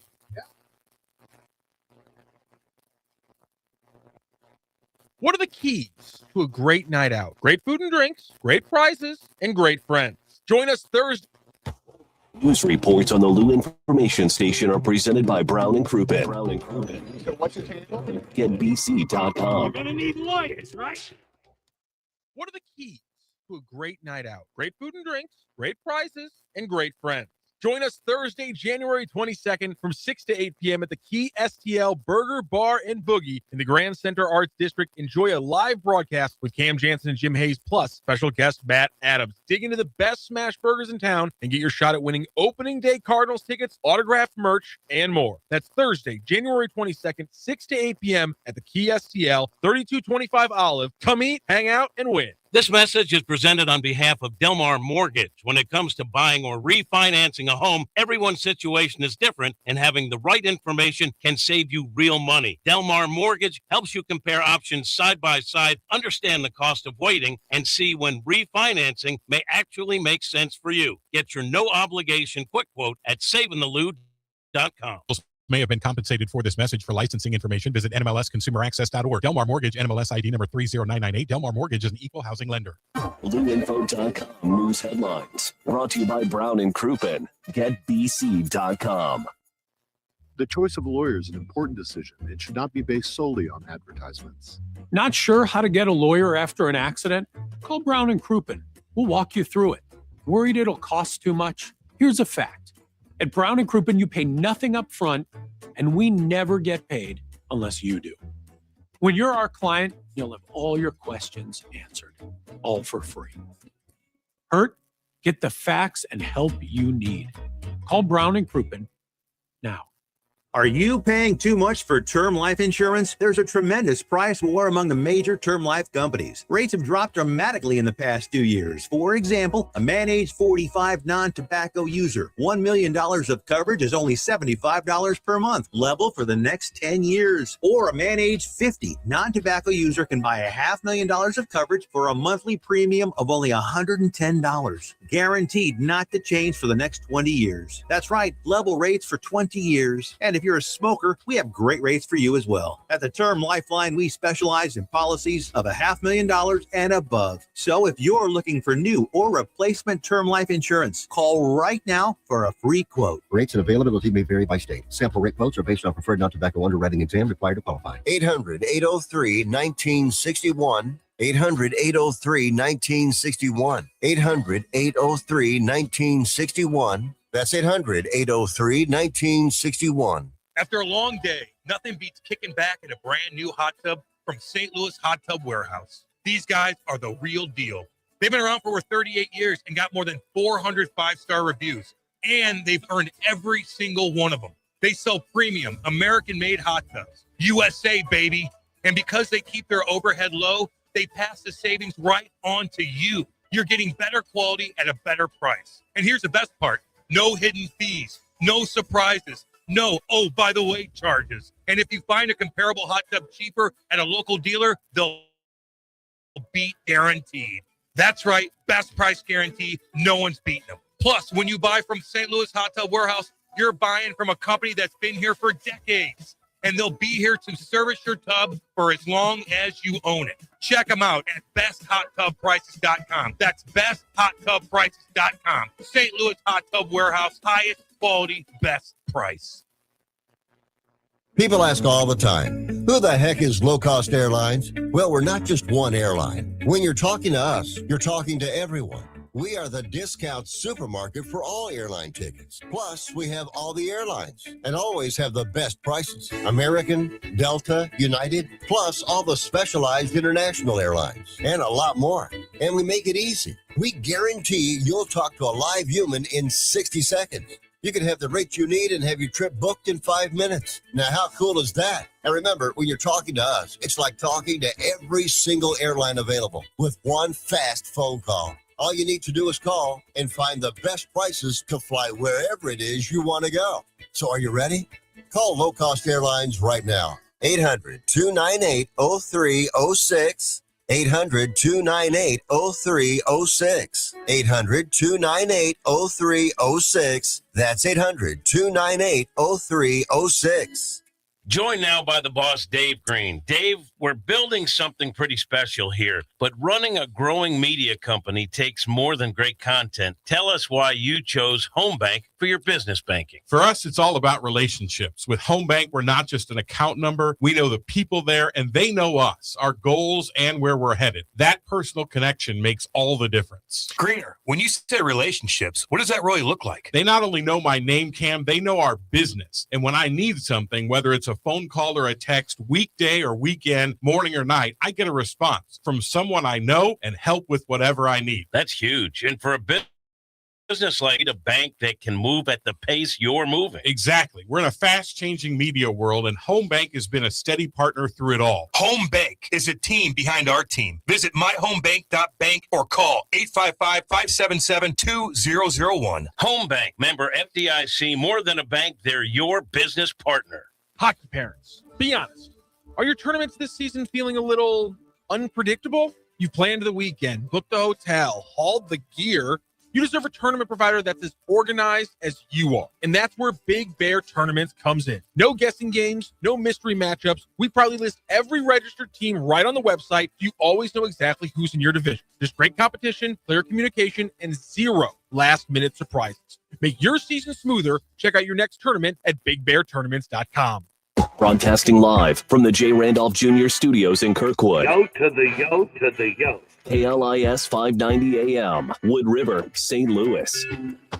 Hey, St. Louis, looking for high-flying action and electric energy? Grab your crew, hit the road, and experience a Grizzlies game night in Memphis. An unmatched atmosphere and star-studded NBA matchups are waiting for you just down the road on I-55.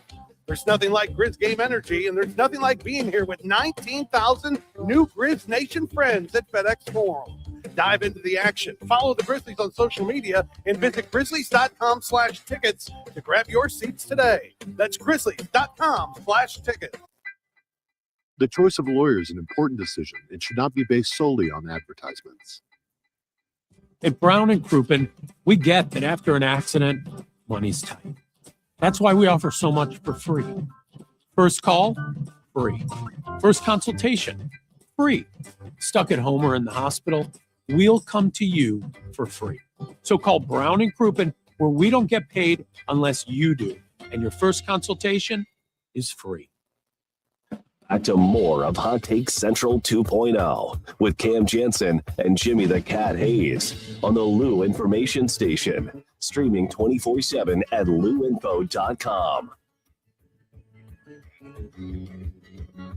Yeah, what up? Let's go. 910 in Kirkwood, Missouri. J. Randolph Jr. Studios. Hot Take Central 2.0. Cam Janssen, Jimmy the Cat Hayes, Matthew Rocchio, Brody Herman. What's up, Brody? Nothing too much, gentlemen. Nothing much. I don't think it's Mike's. So it's okay.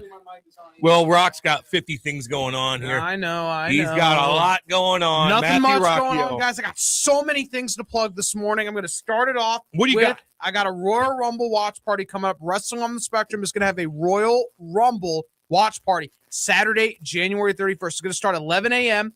We're going to have a normal show that's going to be broadcast right here on the Lou Information Station. And not only that, all day, all throughout the Royal Rumble, which starts at 1 o'clock p.m. Central Standard Time. So it's not going to be at night. It's going to be in the afternoon because it's in Saudi Arabia. You're going to be able to watch Saudi Arabia. That's right. They're going to have the Royal Rumble this year. Woo! Woo! Oh, we got a lot going on. And I'll tell you this, for everybody wondering, you still can get and earn an opportunity to win a pair of Blues tickets for the March 24th game against the Washington Capitals. Experience a hockey game. That's right, Cam. Ovechkin. If you want to see it, maybe Ovechkin's last time playing an NHL game in St. Louis. So go right now at the @GetBC Instagram. Go in that bio. Enter your information and try to win a pair of Blues tickets on the glass. You get all the food you want, all the drinks you want in that Break Club, baby. It's going to be right on the glass. You just go to @GetBC, the Instagram page. You have until January 27th. The winner will be announced January 29th. I'm looking forward to this. So go to that Instagram page @GetBC. You'll have an opportunity. You know, Alex Ovechkin's the all-time leading scorer in the NHL. He's the all-time leading scorer in National Hockey League history. So go to the Brown & Crouppen Instagram page @GetBC. Go to that bio, enter your information by January 27th, and by January 29th, we're going to announce the winner. It's going to be awesome. Experience a hockey game like you've never experienced before. See Alex Ovechkin up and close and personal for one last time. Are for we the grade eligible? Are we eligible?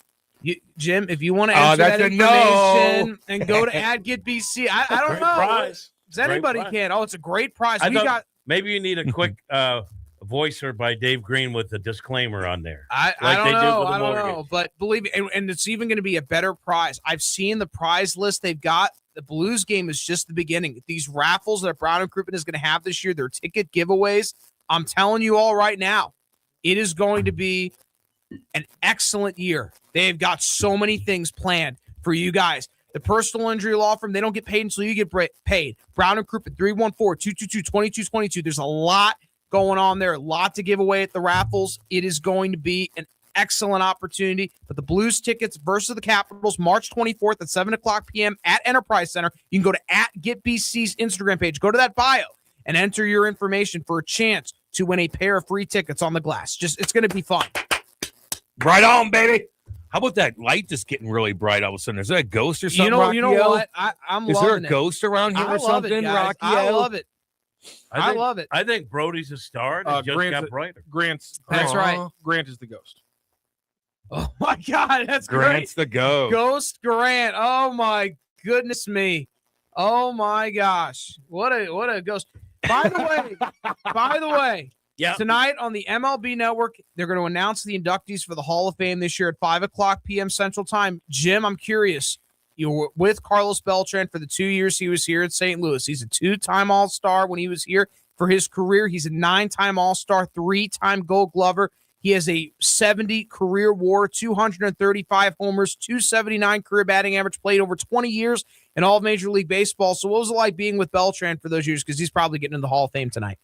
I was with Beltran actually when he was coming up as a minor leaguer. Wow. So I've been with him. That was before he organized the cheating scandal. Well, hold on. Let me get to that. We'll get to that. Rocky ain't playing today. Soft-spoken guy, and then as I got to cover him as a major leaguer, a leader, certainly a guy whose career numbers put him in the Hall of Fame. You organized, but he also was one of the alleged leaders of the cheating scandal. No, I think you think he was one of the leaders. I don't think And you have to that- say alleged anymore. And that bothers me. Yeah. But I'm not a voter. That bothers me too. Okay. Altuve bothers me still. Andrew Jones getting in probably as well. Andrew Jones, 10-time Gold Glover, 5-time All-Star, despite the fact I do claim that Jim Edmonds is a better fielding center fielder than He is. Andrew Jones. He is. Rock You're right. disagrees. Oh, better fielding, pure, yeah. But I mean, Andrew Jones was 100% Hall of Famer, a better player than Jim Edmonds was. That's overall. fine. I'm just talking about defense, Rocky. Yeah, but no one ever talks about it. People in St. Louis never have refused to give Andrew Jones his true flowers for his No, career. I'll give him his true Because of- flowers. He's a Hall of Famer. because of Jim He's a Edmonds, Hall I of think. Famer. Absolutely. I But mean, I agree with you on the defensive take because here's I don't know Jim about Edmonds. that. Jim Edmonds, to me, sort of reinvented how you play center field. oh yeah. I mean, he took away hits because he played so shallow and was able to retrieve them going back on the ball. And his offensive numbers, to me, are certainly Hall of Fame consideration worthy.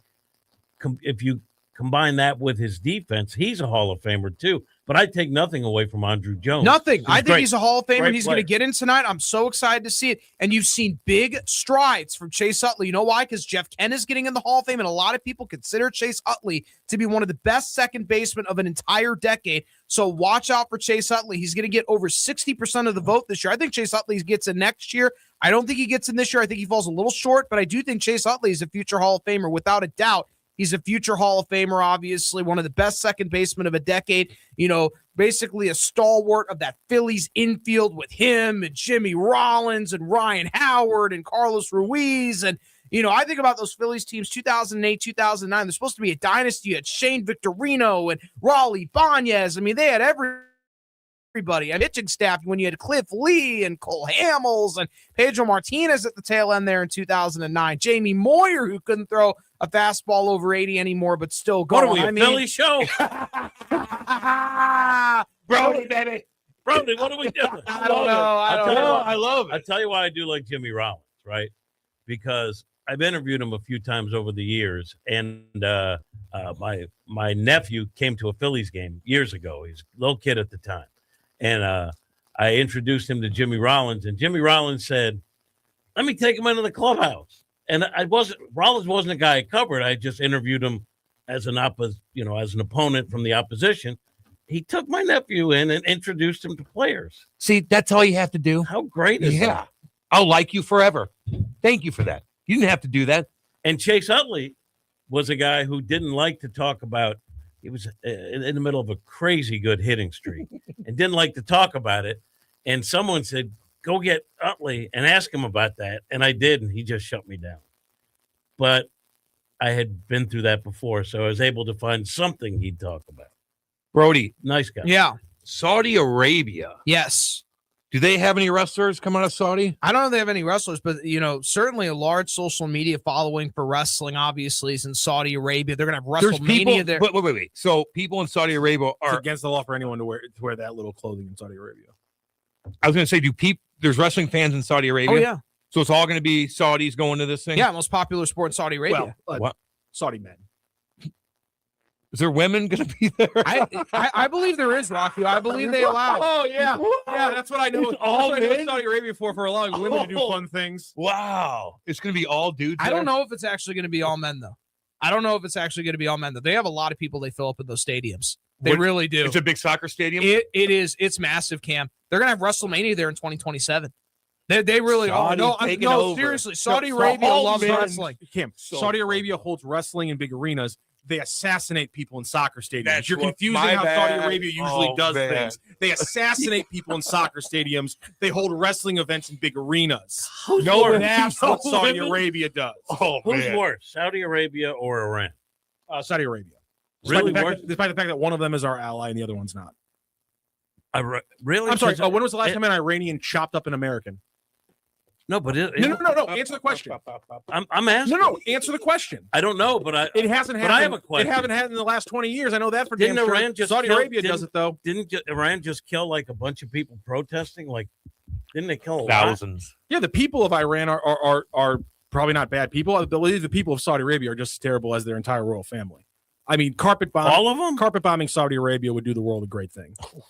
All my the Saudis are bad. That's what, look, he's got that look in his eye. They are literally Wahhabists. They are literally radical Muslims.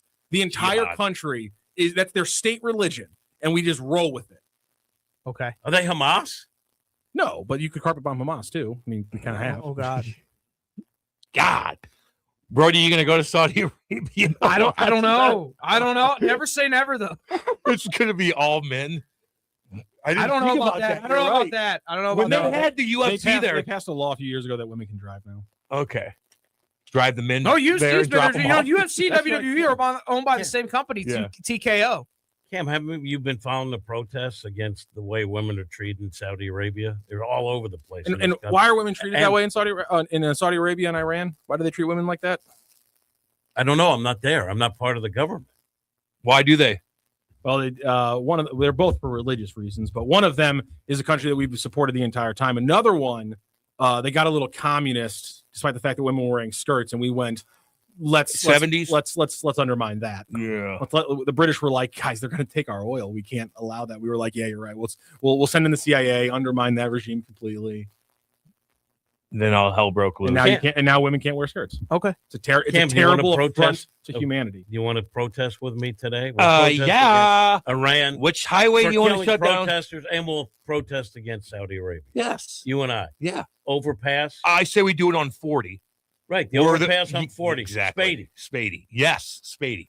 Where those four old people that protest whatever the thing of the day is. That's my bigger problem with Highway 40. It's a terrible protest. I know.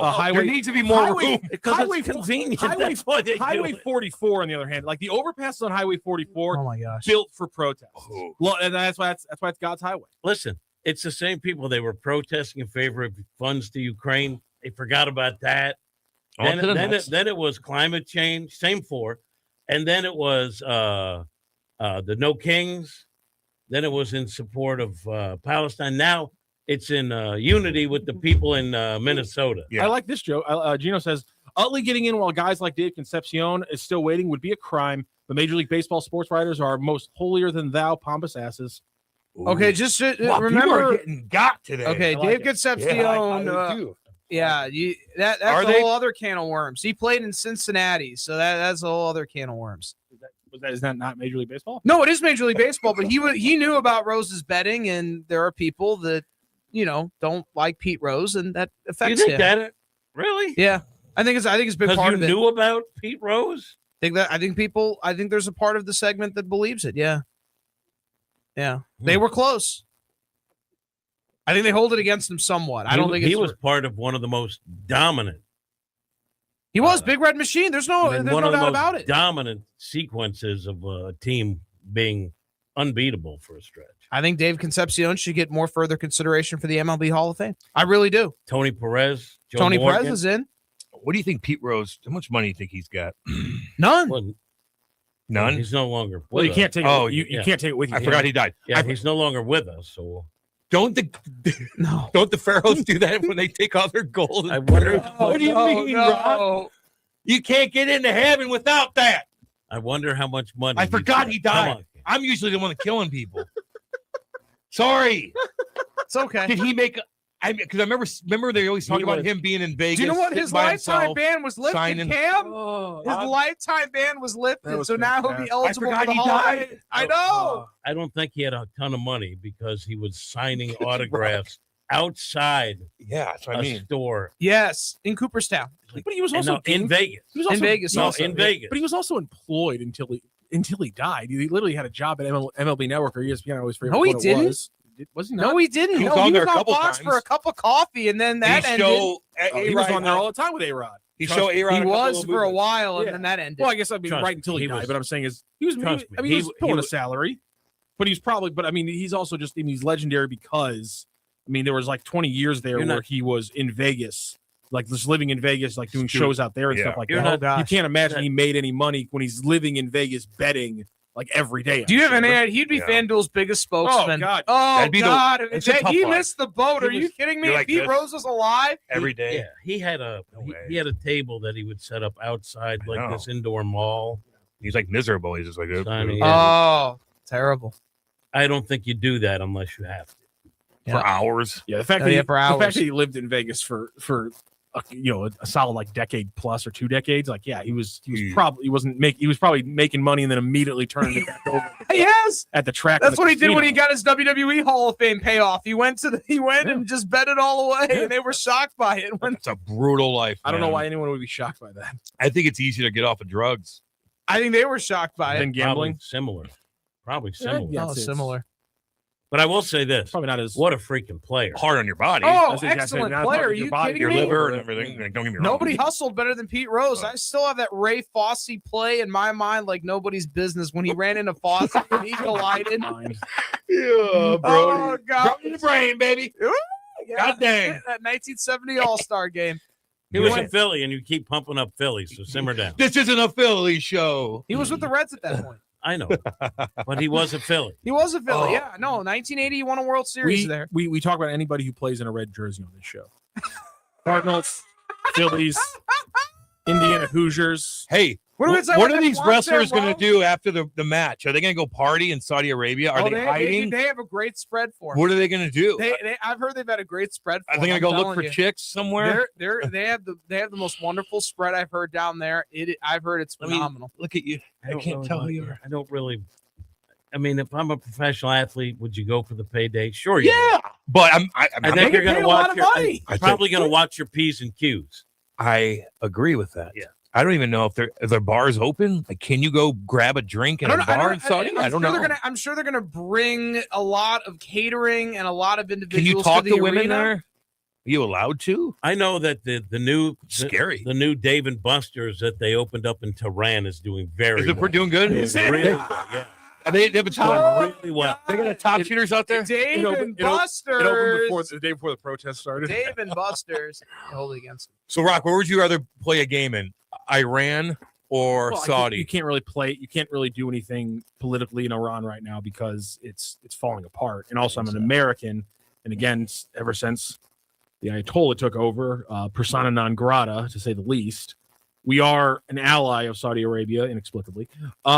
So I guess it would be better for me to go over there. But I have publicly called for the assassination of Mohammed bin Salman on the radio multiple times in my life. Oh, So he's listening, probably dude. don't want to go over there. Does he live a good life? Then I end up like Khashoggi chopped up, and that wouldn't be fun. I don't think they're streaming the show, so I You think never you're fine. know. I think you're fine. You never know. I wouldn't chirp China either. I would never go over Saudi No, they're Arabia after everything I said. I wouldn't There's either. not a. You gotta If you pay offered me me. $1 million, I'd be like, no, they're going to kill me. I wouldn't take my wife. The Ayatollah is a TMA guy, so we're safe. That's what I heard. Yeah. We don't. You don't have to take, Jericho is the Ayatollah of rock and roll. You don't have to take your clothes off. Quite literally, a very Ayatollah-ish song. If you think about it, of rock and roll. What if somebody gets jammed up out there, man? Oh my gosh. Whoa, Somebody's coming in. Terrell says Pete Rose, Barry Bonds, and Roger Clemens not being in the Hall of Fame is the reason I've not visited Cooperstown. I actually have visited Cooperstown, and it is a beautiful national shrine of baseball history. It is excellent. I love the Hall of Fame. I've been there a couple times. I was there for. The town, and it's just dripping with baseball history. And when it's Hall of Fame weekend, you see all the people coming in for it. It's really, really cool. It's one of the most If you're a hallowed baseball- grounds in all of sports. There's nothing that I love more than going to Cooperstown. It's one of the most hallowed grounds in all of sports. I had a blast going up there. I went up there in 2014. Greg Maddux, Tom Glavine, Frank Thomas, Bobby Cox, Joe Torre, and Tony La Russa, a 6-man class. I had to see Greg Maddux get into that Hall of Fame. We had an absolute blast up in Cooperstown.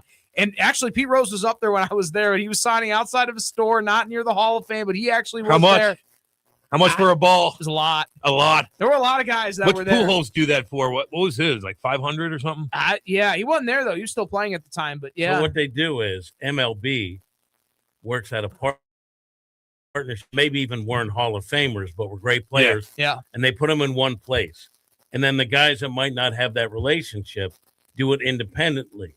And they work out deals with some of the local stores. That's what we do. Where Yeah, they're I just out did one. doing their own thing. Forget which airport you fly in, because there's not an airport in Cooperstown. It might be Binghamton. Yeah. I forget. But anyway, when the Hall of Famers and star players that are there in support of the new class fly in at the airport, they have to rope off an area for fans.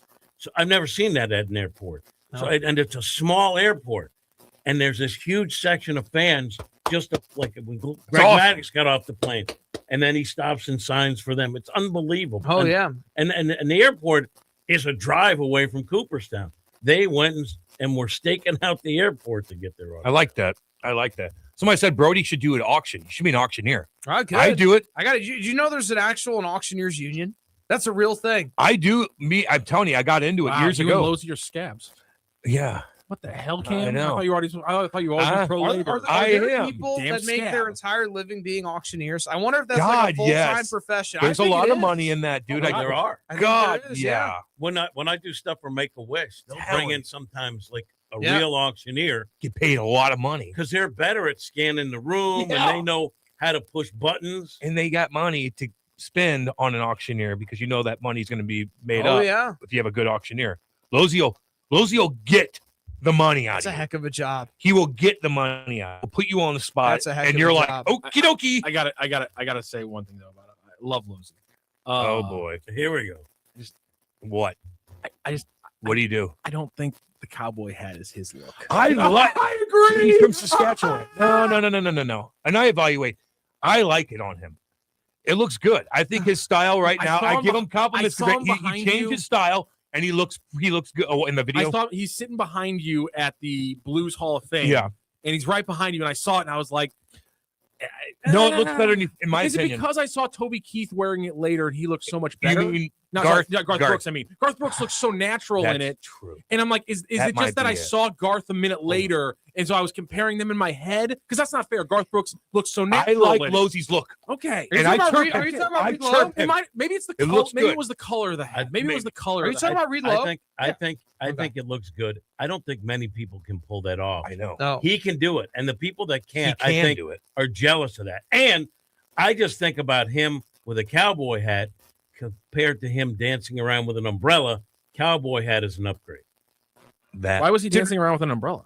Oh, want me to tell you? Was he doing Singing in the Rain? Oh Please my put in the God! video. Yeah, I'm sorry. Please. Was Losey doing Singing in the Rain? It's the funniest damn thing. Because that would be So- my favorite No, video. they're of all at time. the Jacks. Do you remember, Remember the what- Jacks? remember Remember the Jacks? yes. Where Steiner and them No, had it's the Gloria. Jacks. They partied there. Oh, the Philly That- bar. Where it all started. It's all The guys. Philly bar. Okay. So All dudes. I'm covering the Cardinals game. I'm sideline. Yeah. They're in a rain delay. So I go to the camera guy, let's go to the Jacks the night before a playoff game, and I know they're having a big blowout. Let's go and I'll do a package that we could run for pregame tomorrow or postgame or That's whatever. smart. So I run over, and I'm just going to get ready to do a bunch of interviews, and who do I see dancing around Read low. with an umbrella? With all guys. You can it's all Google guy it. bar. Like really, it's No, there were girls there. I'm picturing him. No, here- I'm picturing him doing it though, like Jimmy, He's there got were like, girls. doing like No business. No, Like, he was go flam- No, it was very flamboyant. It was He- very He's like flamboyant. spinning it did- around and like pointing he- at people. So the camera guy got him, and they played it during a Blues Oh, I game. want to see And this. Kate and I are watching from the living room. I go, Oh.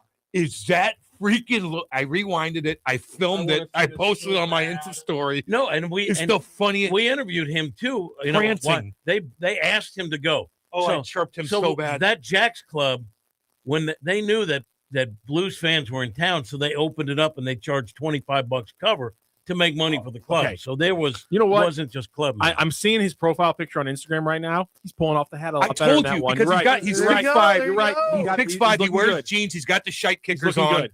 He's got the cowboy boots on. He's from He's Saskatchewan. from Moose Jaw. He is. Moose Jaw does seem like a place No, where you they're could wear a cowboys cowboy up there. hat. That You're makes damn sense. right. Yeah, It's they're like cowboys. DJ King's doing the same thing, right? Legit cowboy. Okay. I'm telling you glad, that right now. Okay, I'm glad you brought up the name DJ King because I need to get the clip before we talk about it. But have you seen the story that Barrett Jackman told on the Ice Guardians about you and DJ King? Or was it on Spittin' Chicklets? It might be. Sorry, Spittin' Chicklets. Okay, Yeah. So they He's told, not a good storyteller, but they- I know. Jax told this story about when he was a young kid, and essentially you guys are at a bar at a really nice steakhouse, and you and DJ King apparently decide to start playing Rochambeau, with where you guys just arms at the side, punch each other in the face, and see who can take more punches in the face. Yeah. And apparently the maitre d' or somebody comes up to you guys and goes, "This is a nice restaurant. They have to leave." Yeah. And then you guys go out in the parking lot and just continued to Rochambeau. Yeah.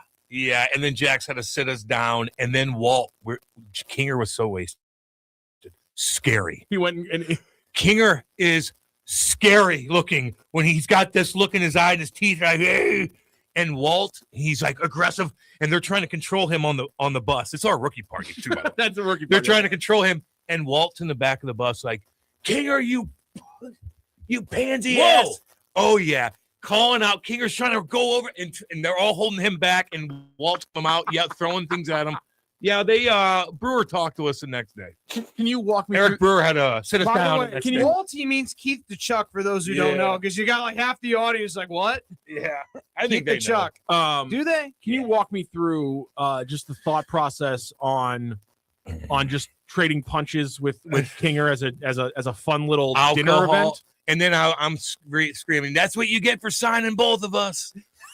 Oh, yeah. That's great. Nothing like making the organization regret the move. Yeah. Uh, We had a good. Well, they took. We went to Napa Valley, and the guys, and we had like 5 guys are like, "I know wine." At the time, I had no idea about wine. Oh, and no. and Crombie and all the other guys are like, "Oh, they're sipping wine." Meanwhile, all the young were like this, yeah, just like expensive, nice wine. We don't even know what we're drinking. That started early in the day, trying to control me, Osh, Bergie, all the young guys, especially like Dan Hinote was there, Jamie. So the older guys are crazy too, mixed in with the younger guys, mixed in with a couple guys that are in control that aren't crazy. It was wild. You were playing a game that was literally unprotected headshots. Yes. So it's unfair of me to ask you to remember. Yeah. But nonetheless, do you remember who ate the last punch? Was I it cut you or him open. Kinger? I cut him open. Of course you did. I cut him open. Oh, yeah. I got him right in those teeth. Absolute those big old teeth. titanium jaw on you, Cam. Good Can I tell you a story about how things have changed with the Blues? Yes. Back in the day when DJ King was the enforcer, I asked the Blues, can I take DJ around and we're going to do a story? And they let us. I was afraid of DJ King.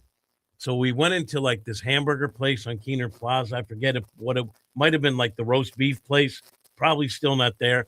And we prearranged all this. And I said, DJ, what do you want? And he said, roast beef sandwich. And I said to the woman behind the counter, DJ wants a roast beef sandwich and he doesn't want to pay for it. And they just handed it to him. Then we walked through Keener Plaza and we set up with a kid. There's a kid eating candy. DJ just took it. There's another kid just walking down That's the path. great. And it was one of our producers, Tim Trokey. Yeah. And DJ shouldered him right off. And it was all stay at Kane's way. That's and a they good approved it. bit. And it was a great bit. And it was funny. And he was perfect. They would never green like that. Not anymore. No. We were everywhere back then. Oh my We were, god. they had us doing everything. Oh Now, my these gosh. guys are so protected with stuff, man. Yeah, They are. got if you want a one-on-one, you got to go through different. And I get it. I get it. It's just different now. It's different. We were all over the damn place. Go there, go here, go there, go there. We're like, okay. Oh, times have changed. Hey, by the way, we are going to be at the Key. At the Key, baby. 6 to 8 Thursday. Let's go. 6 to 8. We're going to do a live show. We're all going to be there. Brody's going to be there. We're going to be partying. They got damn good food, by the way. Introducing the Key STL bar. Introducing the Key STL Burger Bar and Boogie, your new home in the Grand Central Art District. The Key STL, where the music plays, the game is always on, and the dance floor is open. And Rocky is going to show off some moves, baby. Oh, yes, he is. The Burger Bar features the ultimate smash burger experience with premium pasture-raised local beef and a dozen house-made sauces to top it all off. Want some? I want some of them sauces. I do as well. And we can't wait for you to try it and hang out with us when we do our show live the night of Thursday, January 22nd from 6 to 8 p.m. Make your plans now to join us at the Key STL on the 22nd. You have to see this place and you have to try the food. It's the Key STL Burger Bar and Boogie, 3225 Olive in Midtown. Before, during, or after any games, this is the spot, St. Louis. Find out more at thekeystl.com. We'll be there Thursday, 6 to 8. Maddie Adams, myself, White. I mean, we're all everybody from the station. We're all partying. It's going to be a celebration of 598. Did I not bring your name up? KLIS, the Lou Information Station. You said Matty Adams myself. Oh, I'll be there No, too. no. Jim the Cat Hayes, Matt Rocchio, Cam Janssen. I'm sorry. I thought you were like The hell's wrong included with you, together. boy? Oh, Always. gosh. Is it the Pete Rose thing? Yes, it is. Oh, he's dead. Wow. Anyway, all right, we're gonna go to break. We'll be back. Hot Take Central 2.0. What are the keys to a great night out? Great food and drinks, great prizes, and great friends. Join us Thursday, January 22nd from 6 to 8 p.m. at the Key STL Burger Bar and Boogie in the Grand Center Arts District. Enjoy a live broadcast with Cam Janssen and Jim Hayes, plus special guest Matt Adams. Dig into the best smash burgers in town and get your shot at winning opening day Cardinals tickets, autographed merch, and more. That's Thursday, January 22nd, 6 to 8 p.m. at the Key STL, 3225 Olive. Come eat, hang out, and win. Tune in each week as STL Sports Central, the Lou Information Station, and the Too Many Men on the Mic podcast present the Mid-States Club Hockey Association Game of the Week. Brought to you by Mattingly Lumber, Vantage Credit Union, Chicken and Pickle, and by the Watson Private Wealth Group at Stifel. The Earl Austin Experience with Earl Austin Jr., Saturday mornings from 9 to 11. Brought to you by Fast Track Auto Transport, St. Louis's go-to company for all your vehicle transport needs. Visit ftautotrans.com or call 636-677-9004. Hockey parents, be honest. Are your tournaments this season feeling a little unpredictable? You've planned the weekend, booked the hotel, hauled the gear. You deserve a tournament provider that's as organized as you are. And that's where Big Bear Tournaments comes in. No guessing games, no mystery matchups. We probably list every registered team right on the website, so you always know exactly who's in your division. There's great competition, clear communication, and zero last-minute surprises. Make your season smoother. Check out your next tournament at BigBearTournaments.com. BlueInfo.com news headlines. Brought to you by Brown and Crouppen, 222-2222. Your LootInfo.com news report. The city of St. Louis is moving forward to seize long abandoned properties near the new National Geospatial Intelligence Agency. Using eminent domain, officials aim to acquire 89 blighted Bank are now in dispute over property values, with the move intended to bring the land back under local control for meaningful development. The St. Louis Fire Department battled a fire at a vacant building near Louisiana and Winnebago on Saturday night, with flames visible on the first and second floors. It's unclear what caused the blaze. This comes less than 24 hours after another fire at an empty warehouse in the Bevo Dutchtown area. St. Charles County Police are investigating the theft of 41 bronze vases from the St. Charles Memorial Garden on West Clay Street, valued at about $15,000. Authorities say tips leading to an arrest could earn a cash reward, and information can be sent anonymously through Crime Stoppers. For the Lou Information Station, streaming 24/7 at louinfo.com and the free Lou Info app, I'm Jen Austin. Now, louinfo.com weather. Presented by STL Sports Central. St. Louis sports. Anytime, anywhere. Here's your louinfo.com weather update. Really cold today. High pressure moving in from the northern plains. Sunny and about 20 on the afternoon high. And it will be windy, gusts up to 30 miles an hour. Mid-teens and clear for the overnight hours. Not as cold on Tuesday. Sunshine, and we're back in the upper 30s, mid-40s by Wednesday. I'm meteorologist Steve Hamilton for the Lou Information Station, streaming 24/7 at louinfo.com and the free Lou Info app. I'm Big Toe Media President Dave Green, and for the last few months, telling you about what makes Home Bank different. Local people, local decisions, and real relationships. So let me take that a step further. When you walk into Home Bank, you're not walking into a system, you're walking into a conversation. This is a bank that understands St. Louis because they're part of it. The people making decisions live here, work here, and invest back into the same communities you do. That matters, especially when you need answers, flexibility, and a partner you can trust. Big banks can make promises. Home Bank builds relationships. If you're ready for a smarter, more personal banking experience, I'd encourage you to start that conversation today with Home Bank, the team behind our team. Visit myhomebank.bank or call 855-577-2001. Home Bank, member FDIC. More than a bank, they're your business partner. Is diabetes keeping you from enjoying life's special moments? At US Med, we understand the challenges you face, and we're here to help. With US Med, I can finally manage my diabetes without it managing me. US Med offers a wide range of services to simplify your diabetes care. Personalized care plans, convenient access to cutting-edge diabetes tech, and knowledgeable support. Plus, we'll check your insurance so your diabetes care may be covered at little or no cost to you. With US Med, I feel confident and control of my diabetes. I can finally live my life to the fullest. Don't let diabetes hold you back. Choose US Med and experience better birthdays, better adventures, better anniversaries, and better everything. Call now. US Med. Better service, better care. 800-891-6335. 800-891-6335. 800-891-6335. That's 800-891-6335. Back to more of Hot Take Central 2.0 with Cam Janssen, The most perfectly trained athlete ever. and Jimmy the Cat Hayes. I'm an influential and respected man. On the Lou Information Station, streaming 24/7 at louinfo.com. Hot Take Central 2.0. Yeah, baby, let's go. 936 in Kirkwood, Missouri. Jay Randolph, Junior Studios, Cam Janssen, Jimmy the Cat Hayes, Brody Herman, Matthew Rocchio. What up? Rock, I don't know if it's too late or if you can't, because I don't ever want to get sideways with Rock because he gets angry at me anyway. Yes, he does. But I did text you a picture of Brody that I think is Brody, who might be a time traveler. You are a time traveler, Brody. It's like a. It was it's a picture. it was good. It was distinct. It's a young Tommy Lasorda, and I'm looking through there's someone posts old time baseball pictures. Some of them are great. You never saw Babe Ruth eating a sandwich or whatever.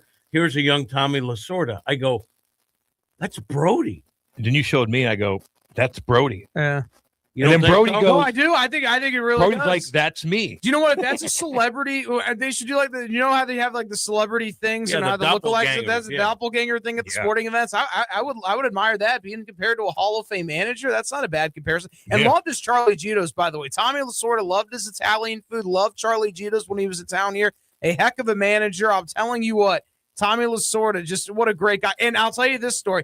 Tommy Lasorda had a thing with mascots. He had an altercation with the Philly Fanatic. He didn't like the fact that Youppi jumped on the dugout to the point where the umpire ejected a mascot. You can actually look this up on YouTube. The umpire ejected a mascot. Yeah, like only in baseball would an umpire eject a mascot. Was he just jumping on the? Yeah, he was like, jumping bam, on the bam. dugout. Yeah, he was jumping on the opposing Annoying team's dugout, them. annoying him so badly that there it is right on the screen, folks.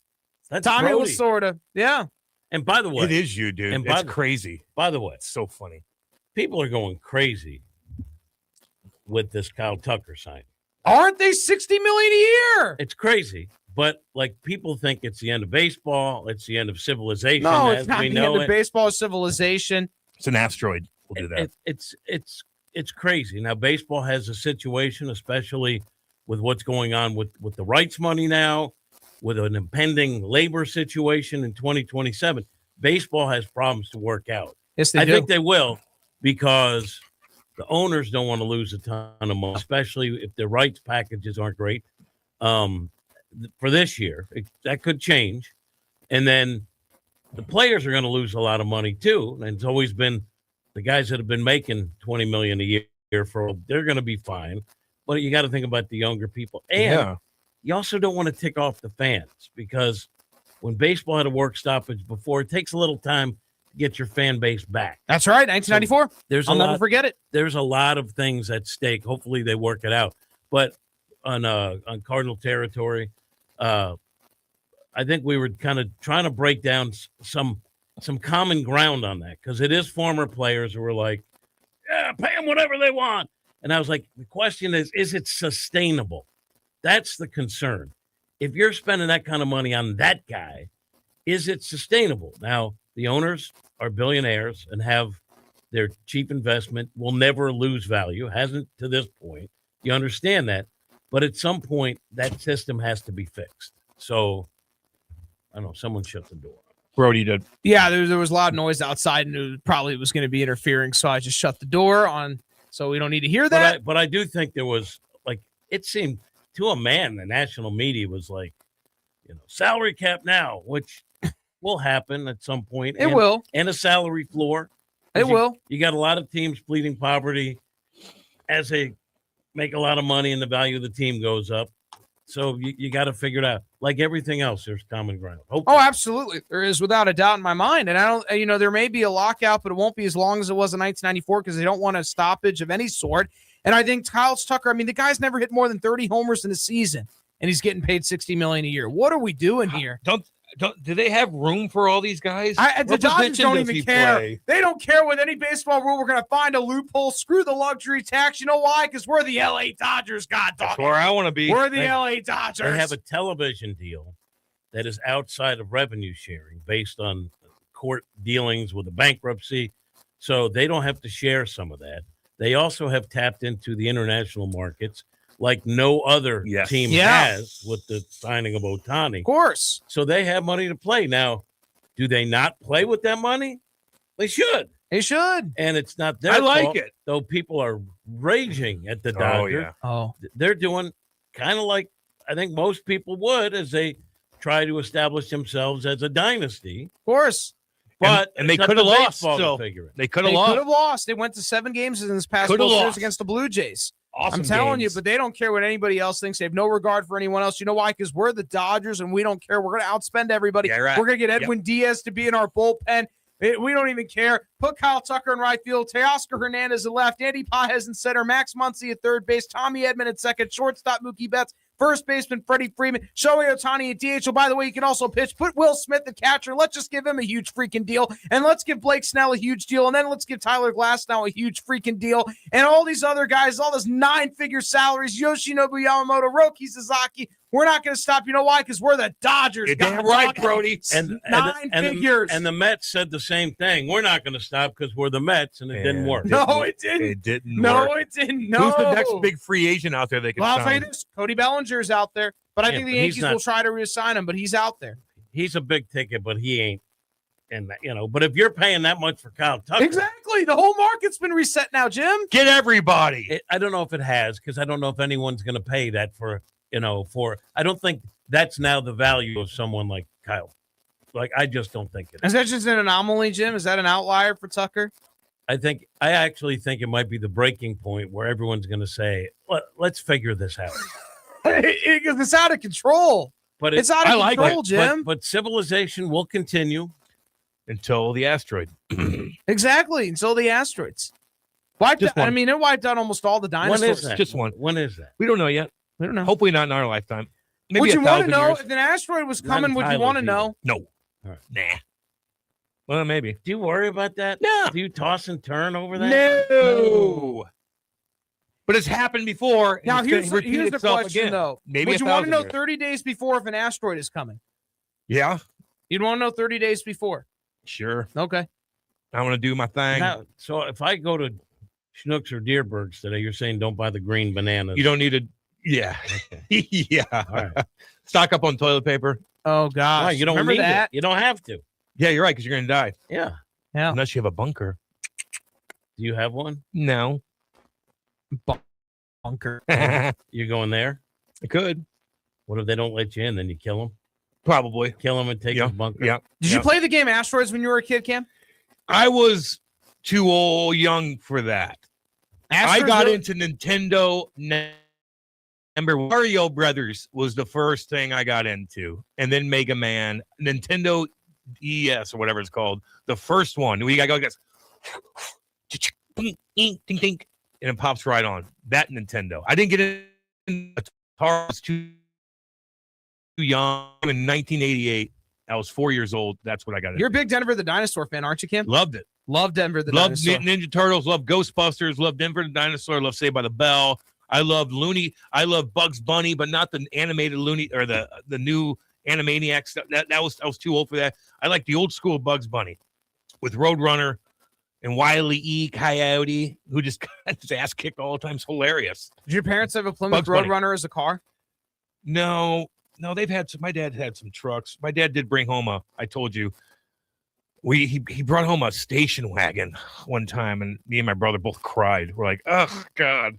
We're like 5 years old. He brought this. I don't know what he's just showing. He was looking for cars, and he brought this old station wagon back in the late 80s. And it just, Because it got the job done of toting you and your stuff. And you on the back, you look this way with no seatbelts. There's those two seats in the back with no seatbelts, and you're looking. Oh my God. Dangerous. Let me ask you this: the cartoons that I remember watching, probably you haven't even heard of. What about Mighty Mouse? No, I was Okay. Harlem Globetrotters cartoon. I remember Because it had a run. Yeah. Gigantor. No. Robot. Speed Racer. What about Woody Woodpecker? I knew about it. But these cartoons are still from like the 50s and 30s, but they replay them on Saturday mornings. Yeah. The old school ones with Elmer Fudd and all that. They're hilarious. And that big rooster with the dog. Saturday mornings was cartoon Saturday day. morning That's cartoons, right. Saturday baby. I morning loved it. cartoons. Loved it. And then I go outside the rest of the day. And now I won't watch shows that are adult shows that are cartoons.